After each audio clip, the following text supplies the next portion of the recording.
ቤዝዬ የኔ ቆንጆ እንዳይከፋሽ እንዳይደብርሽ ፏ ብለሽ እንድትመጭልን እንፈልጋለን። በመጀመሪያ ግን አደራ እንደው ማለቴ አዝነሽ አልቅሰሽ ከዚህ በኋላ እንድትመጪ አንፈልግም።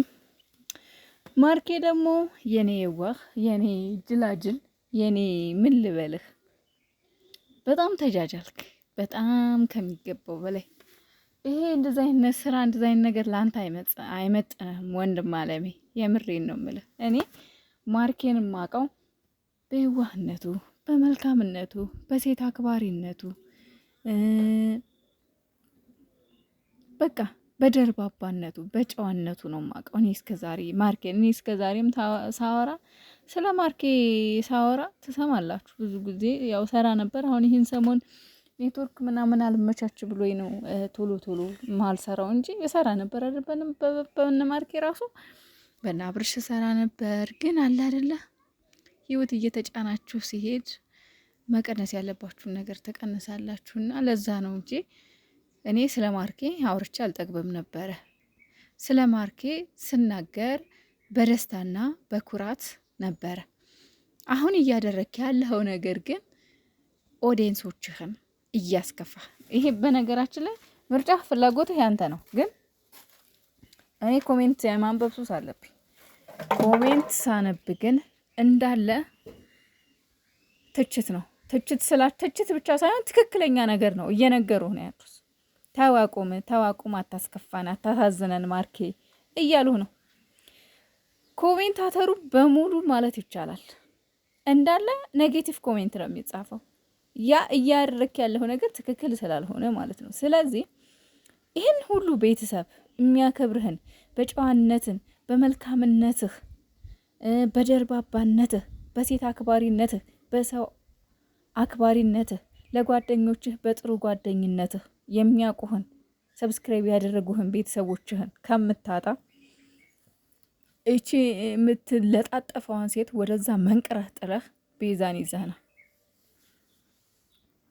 ቤዛ እኔ ማርኬንና ሄሉጌን እኔ እንጃ እንዴት ብዬ እንደምገልጻ በጣም ነበር የምወዳቸው ሁለቱንም ማለት ነው። ግን እግዚአብሔር አልፈቀደም እና አብረው መቀጠል አልቻሉም ሄሉና ማርኬ። ከሄሉ በኋላ ደግሞ ቤዝዬ መጣ ጥሩ ሆና ቀርባ እኛም እንድንወዳት አንተም ወድጃታለሁ ብለህ እስካሁን ድረስ ብዙ ሄዳችኋል። አመት ቀልድ አይደለም፣ ከአመት በላይ ሆኗችኋል አንተና ቤዛ። ስለዚህ አመት ሙሉ አብራችሁ ጊዜ አሳልፋችሁ ያን የሚያማምር ጊዜ መልካም ጊዜ ስትጣሉ በይቅርታ ተላልፋችሁ ብዙ መልካም ነገሮችን አሳልፋችሁ አሁን ግን ድንገት ተነስተህ በማይረበውን በተልካሻ ነገር ተነስታችሁ ተለያይተናል፣ ሌላ ህይወት ጠብቀው የነበረው ገለመሌ የፍቅር ኧረ በስማ አይሄድብህም። ሲጀመር ልጅቷ ከአንተ ጋር ራሱ አትሄድም ይቺ ማለት ነው። ሲጀመር ሌላ ፍቅረኛ እንዳላት እኔ በውስጥ ሰው ነግሮኛል። እርግጠኛ ትሁኑ አልሆኑ አላቅም፣ ግን በውስጥ የደረሰኝ መረጃ እች ልጅ ፍቅረኛ እንዳላት ትክክለኛ ፍቅረኛ እንዳላት ነው የሰማሁት። ለስራ ከሆነ እንግዲህ ተነጋግራችሁ ወይ ደግሞ የሷ ፍቅረኛ አምኑበትም ከሆነ ይሁን ችግር የለውም። ግን ይሄ ነገር ለስራ ካልሆነ እያረጋችሁ ያላችሁት የእውነት ከሆነ ግን ማርኬ ለሌላ ብቻ ሳይሆን ለህይወትህም አስብ። ምክንያቱም እንግዲህ ባል ያላት ሴትና ባል ያላት ፍቅረኛ ያላት ሴት እንግዲህ ምንም እንደሚያደርግ ከኋላ ማሰብ አይከብድም። ምናልባት በየዋህነትህ ተታለህ ከሆነ ምናልባት ሳታስበው ከሆነ እንደዚህ አይነት ነገር ውስጥ የገባኸው ቶሎ ብለህ ውጣ። የኛ ሰው እውነቴን ነው የምላችሁ፣ የኛ ሰው ሀበሻ ሲጥልም አንዴ ነው ሲያነሳም አንዴ ነው። ገባችሁ? ስለዚህ ሞኝ አትሁን ማርኬ። ወደ ራስህ፣ ወደ ቤትህ፣ ወደ ፍቅርህ ተመለስ፣ ወደ ህይወትህ ተመለስ። ይሄ አንተ ህይወት አይደለም ሴት ማቀየር። እኛ የምናውቅ በሴት ማቀየር አይደለም።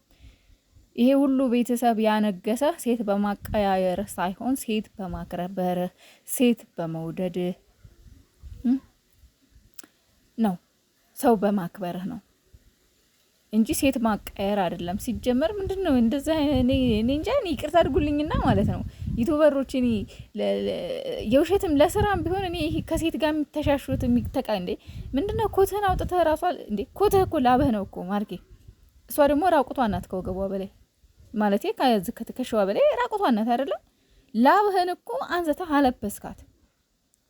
ቤዛ ደግሞ ትክክለኛ ፍቅረኛህ ነች። እንደሌላው ዩቲዩበር ጓደኛሞች ናችሁ ወይም ደግሞ ለስራ የተገናኛችሁ ናችሁ ተብላችሁ የምትታሙ አይደለችም። በቃ ፍቅረኛህ ናት፣ ጓደኛህ ናት።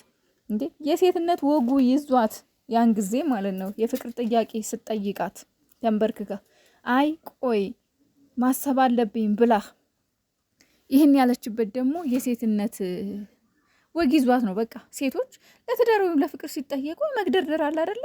ምን ልጅቷ ደግሞ ልጅ ናት እኮ ቤዝዬ፣ በነገራችሁ ላይ ልጅ ናት ገና። እግዚአብሔርን ነው የምላችሁ የልጅ አዋቂ ሆና ነው እንጂ ልጅ ናት። እና የተወሰነ ጊዜ ስጣኝ እንኳን ብላህ እንዴ እኛ እንዴት ነው ያረግናት? እንዴት ነው? ለምን? አንተን ስለምንወድ ስለምናከብር፣ አንተ እንድትጎዳ ስለማንፈልግ፣ አንተ ምንም ነገር እንዲከፋ ስለማንፈልግ እሷን እንደዛ እርግጥ አድርገናታል። ለምን? አሁን ደግሞ ተራው አንተ ነው። አንተ ነህ ጥፋተኛ። ተመለስ፣ ይቅርታ በላት። በቃ የተደራረጋችሁት እስካሁን ድረስ እሷም ካጠፋች አንተም ካጠፋ በቃ በይቅርታ ቁጭ ብላችሁ ተነጋገሩ። ምንድነው ሌላ ሴት የምትጎትትብን? ማርኬ እስካሁን ድረስ እኔ ከቡታጅራ ዩቲዩበሮች በጣም ጨዋ ማረግ አንተንና ዊናን ለምን እነሱ እንደዚህ አይነት ነገር ማለት የሆነ ፈሪሃ እግዚአብሔር አላቸው ብዬ የማስባቸው ዊናንና አንተን ነው። ገባችሁ? ብሩኬን ለምን እስካሁን ድረስ ሴት ስቀያይሩ ሴት እንትን ስትሉ አላየሁም። እንደውም አንድ ሰሞን እንኳን ብሩኬ ከነ ሊንዳ ጋር እና ከነ ዛች ማን ነው ስሟ ጋር መጥቶ እንዴት እንዳረግ ነው። እሱ ለስራ ነው እንጂ ለሌላ ነገር አይደለም። በርግጥ ብሩኬ በጣም ፈሪሃ እግዚአብሔር ያለው ጀግና፣ ጨዋ፣ መልካም የሆነ ልጅ ነው። አንተንም እንደዛ ንጌ ነበር ማስበህ። ዊናም እስካሁን ድረስ ዊናን እኔ እንደዛ አይነት ነገር አላየሁበትም። የምር ዊናዬ በጣም መልካም ሰው እና እባካችሁ አሁንም ቢሆን እኔ እንጃ ዩቲዩበሮች ቆይ እኔ የሆነ ዝሙት ነክ ነገር ካላስተላለፋችሁ አይታይላችሁም ተብላችኋል። እርስ በርሳችሁ የራሳችሁ አታመጡም? እንዲህ ልክ እንደ ሀይሚና እንደ ብሩኬ ምንድን ነው እንደዚህ የምትሆኑት? የምር እኔ ትላንትና በቃ እንደዛ ሲሆኑ በጣም ነው የተናደድኩት። ቪዲዮን ዛሬ ነው ያየሁት። በጣም በቃ ደስ የማይል ነገር እሷ ይሁን የምታደርገው ነገር ትከሻው ላይ ተንጠልጠላ ምናምን ፍቅር ነክ ነገር፣ በዛ ላይ ደግሞ ኮቱን አውጥቶ ሲያለብሳት ወይኔ እኔ ምን አቃጠለኝ። ቆይ እኔ እንደዛ የተቃጠልኩ ቤዝዬ ምን ልትሆን ነው ብዬ አሰብኩ። አታውቃላችሁ ቤዛ ምን ልትሆን ነው እኔ እንደዛ የተናደድኩ ብዬ ቤዛን እያሰብኩ ነበርና ቤዝዬ አይዞሽ የኔ ቆንጆ፣ እንግዲህ አንቺ መልካም ሴት ነሽ፣ ጀግና ሴት ነሽ።